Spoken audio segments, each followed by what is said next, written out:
Hello mga kayaya, mga kabesh, o mga besh. Yan o, ito ang inyayang gala. At kahit naman sa kalamigan ng panahon, talagang gala pa rin. Ano? Ayan, pakita ko lang kasi sa inyo ito. Yun yung kuweba. Ayan, kuweba, tunnel. O basta tunnel yan.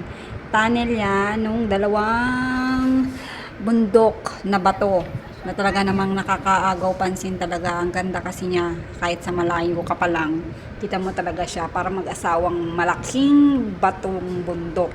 Tapos ngayon, dito sa ano na to, sa gitna ay merong dam. Tapos dito naman sa kabilang gilid, ito na nga yung tunnel. Maigsi lang naman siya mga besh. Buwan. Basta maigsi siya. Tapos ngayon, syempre, para gusto ko ma-up close naman makita siya. Ayan, kaya, ayan.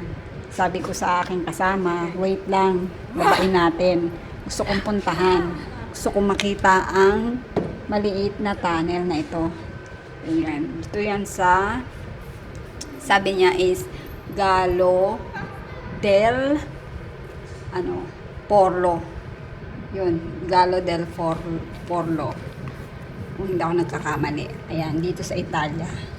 Yun lang, na-share ko lang kasi nga nakakatuwa dahil, di ba?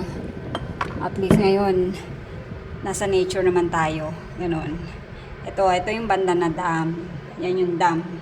Talaga namang napakalamig dyan, mga besh. That time. Sobra. Kaya kahit yung may hawak ng camera, lamig na lamig din siya. Pero wala man siya magawa. Yun lang, patawarin.